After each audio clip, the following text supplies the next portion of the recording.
Welcome back to the Customer Experience Connection podcast, brought to you by Masse Studios.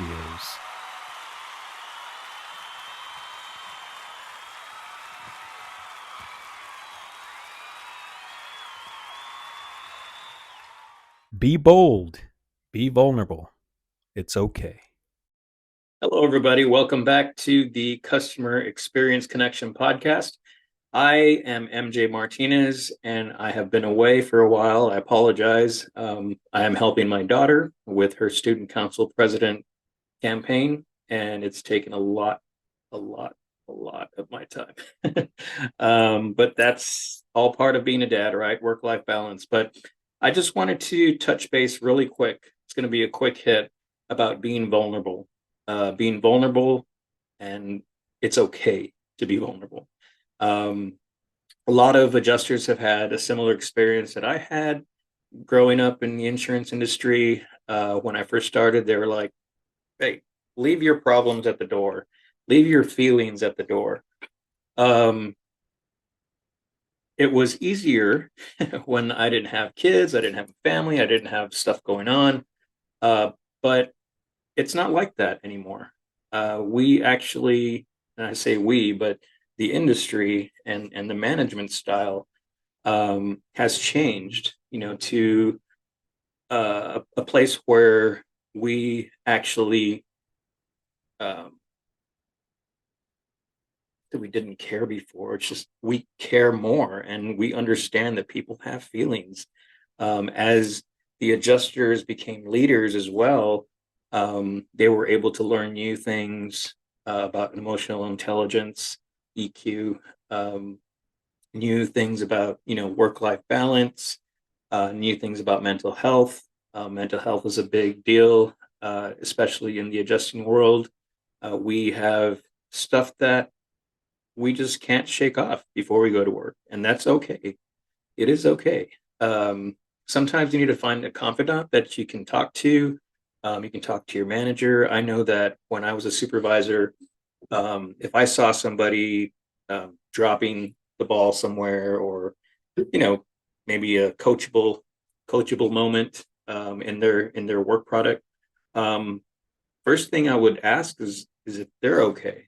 I didn't automatically go to a metric and say, hey, you're not meeting 78%. What's going on? It was more so, are you okay? Like, is everything okay? I remember one time I did that, for example, and this person just wasn't on the phone. And, those of you who have been adjusters, sometimes if you're off the phone for like 5 minutes, people are like, hey, where are you? Is everything okay? I noticed that, and so I didn't do what you know I normally would have done in the past. Now I've learned a lot more about leadership, and I've been in leadership for, I don't know, over 15 years now. So um, I asked them, are they okay? And it turned out that this person, I believe their power went out. They weren't able to eat breakfast or make breakfast. They had to take care of their kids and get them taken care of and then come to work. That for sure, for me at least, is something that I can't leave at the door. So for this particular person, I just went up to her desk and said, hey, are you okay? Everything fine? Um, and we had that relationship. You need to be safe in that, manager to adjuster relationship, safe enough to where you can talk about stuff, talk about what's going on in your life. I always tell myself, if you're a leader and you don't know your or the names of your employees' children, or something personal about them, you're not doing a very good job. So nowadays, it is okay to be vulnerable at work. Um, there's mental health, there's work-life balance that we want to execute on. Um, we all are working very hard right now. I know it's been really tough. I get it. It's been really tough for the insurance industry. But I see it I see an uptick. I see that people are collaborating together. People are getting it, and it's going to take a while, but um, it will get back to a new normal, hopefully. But my point being is it's okay to bring your feelings to work. It's okay to talk about your feelings at work. Obviously, it's up to you what you want to share, what you don't want to share. Um, obviously, there's HR issues too, but um, if you can just be real and let somebody know what's going on, that's not a sign of weakness. It's a sign of strength. It's a sign of courage, and you have the courage to talk about what's going on in your life. Myself, I just went through a divorce. I just I'm going through some personal issues right now due to the divorce, um, and I can't find a job. It's and I have a really good resume, um, and I've taken a lot of feedback on my resumes. Um, it sucks that when you don't get the job or you get that Dear John letter, that they don't give you specific feedback on what is going on with your interview. So I'm on a new track. I'm gonna concentrate on customer experience. I still love insurance, and I'm going to continue my insurance path. But now I get to dream and I get to work on my passion projects. So my passion projects are insurance children's books. I saw a need when I had career day at my daughter's school one time. I was ready for I was ready for a business meeting, I guess. I had a PowerPoint slide deck ready, waiting for those kids. I think they ranged from kindergarten to third grade. And I knew when I walked in that room that that was not going to work. So I told the teacher, I'm calling audible. Just give me a dry erase marker. Show me the nearest whiteboard. I drew it up. I was able to explain insurance to children, at least the concept of insurance to children. And after the meeting or the career day, I had a line of teachers coming to me asking me questions about insurance. So that's actually when I saw the need for a children's book. If we can teach children about insurance, at least the basics of what insurance is, the concept of what insurance is, maybe we can build on that in the future. I'm thinking that my books are going to be a series of children's books, and it's going to be a conversation, with the parents. At the end of the books, there's going to be some little activities, but the main thing is it's going to open up the world of insurance to children.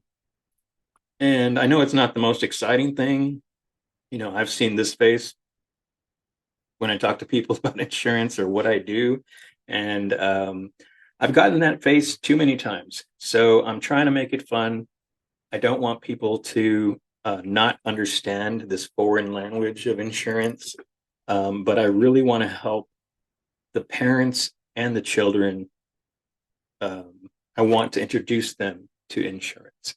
Even the parents nowadays are lacking some of those human skills. It's not a bad thing. It's just the way people are raised nowadays. I mean, everyone has an iPad. Everyone has a iPod. Or I'm starting to feel old saying all those words, but I see it in my daughters. They know what insurance is. Obviously, I talk about it with them all the time, but I don't want it to be a foreign language. And I think if we invest our time in insurance and talking about insurance and helping children learn about insurance along with their parents, because sometimes parents don't know about insurance. Like when I was, 25, 26, I was like, okay, well, I have insurance. But I don't know what that means, but I have it. Um, but when I started learning about insurance, it was very interesting to me. It's a career that everyone's like, well, how did I end up in this career of insurance? I don't, I know very few people that, you know, grew up wanting to be in insurance. I have a marketing degree, and so um, I never thought I would be in insurance. Just so happened that I went to a job fair, and 20 years later, here I am. So, I've shared with you, I was vulnerable with you, and it's okay. It's okay to be vulnerable. It's okay to show weakness sometimes. That's why they're called teams. You have a team, you have your manager, and you have your team. You rely on each other. Everybody's doing the same work. If your manager's a good manager, everybody should be doing the same work. Um, don't feel bad that you're having a bad day. Not everybody can be 100% every day. That's statistically that's probably impossible for everybody to be at 100% every single day. We're all going to have an off day. When someone needs help, you jump in and help, and you scratch their back, they scratch yours, and everybody survives the week to week, right? In the controlled chaos of claims. But just wanted to touch base with you to let what I'm doing, what I was doing for my daughter. All that's taken care of now. But I wanted to just stop on a Friday on a really light note to tell you that it is okay to be vulnerable at work. It takes a lot of courage to do so. It's no longer the time that you have to leave your feelings at the door. So be brave, be courageous, be a team player.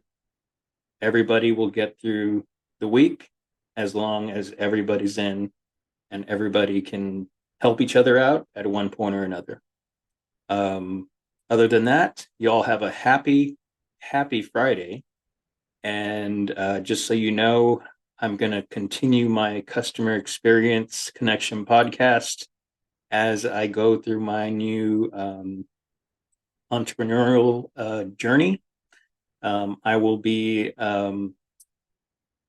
moving to Harlingen, Texas, and I will be running a gym over there. It's something that's totally different, but I am learning all about customer experience. But I will continue to practice my insurance, obviously keep my license up to date, and keep reading on the future of insurance. Thank you, Brian Felchuk, for those amazing books. If you haven't gotten them, please do so. I'm on the 4th volume right now, and it's amazing. So if you have any questions or concerns, or any claims questions or concerns, or if you're a new manager and you have any questions or concerns, please feel free to reach out to me. You can message me on LinkedIn, message me on Facebook, Instagram, whichever one you like. So thank you very much. Have a happy Friday, and y'all enjoy your families and your friends and your spouses and your partners and your pets. Bye-bye. Thank you.